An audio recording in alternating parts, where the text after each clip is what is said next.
कथा सुनने ना जाएं, भागवत सुनने ना जाएं, कीर्तन सत्संग में ना जाएं, और जिसने अपने सास ससुर पति की पूजा कर ली उसे कहीं नहीं भटकना है, भवसागर पार हो जाएंगे। शास्त्र में ऐसा लिखा है, जो अपने सास ससुर पति की पूजा माताएं कर लेती हैं वो चाहे एक बार के लिए भी भजन ना करें तो भी उनका उद्धार हो जाएगा। सास ससुर से बड़ा कोई देवता नहीं, सास ससुर से बड़ा कोई हिमायती नहीं।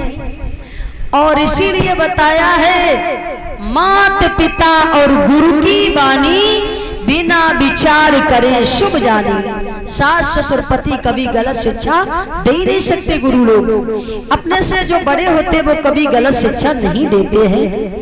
तो भगवान कहने लगे नारी का धर्म यही है, सास ससुर की सेवा करना। हम 14 वर्ष के बाद लौट आएंगे।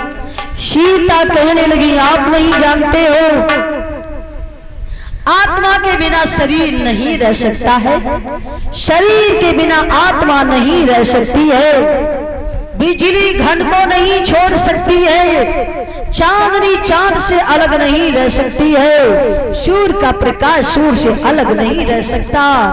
तो ये सीता राम के बिना अकेली कैसे रह सकती है?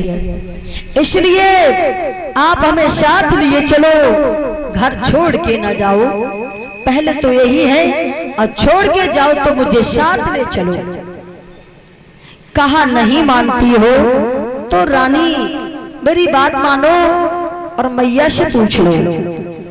उस समय सीता रानी जैसी आज पत्नी ने पति की बात धर्म की थी, इसलिए बार बार कहने पर यही कहा कि मेरा जिसमें धर्म है वही धर्म हमारा रहने दो।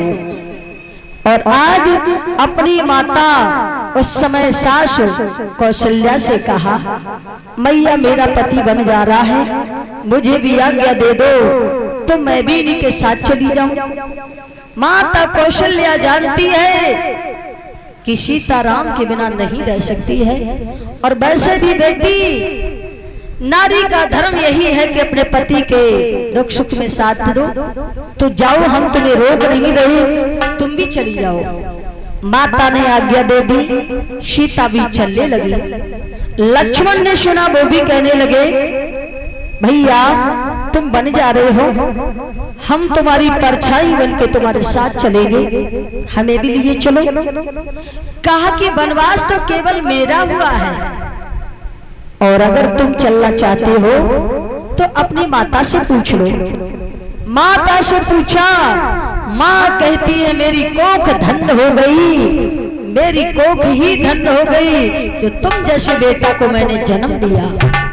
अरे जन्म देने को तो माताएं सभी बच्चों को जन्म दे देती हैं और संस्कार भी अच्छे सिखा दे, ऐसी माताएं बहनें तो बड़ी भाग्यशाली होती हैं।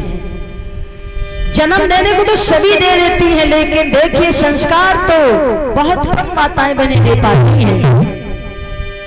माता ने क्या कहा, आज हमारी कोख धन्य हो गई है और तुम जैसे बेटा को जन्म दे करके। मैया विचार करे और बोली है कि पुत्रपति जुबती जग सोई रामा,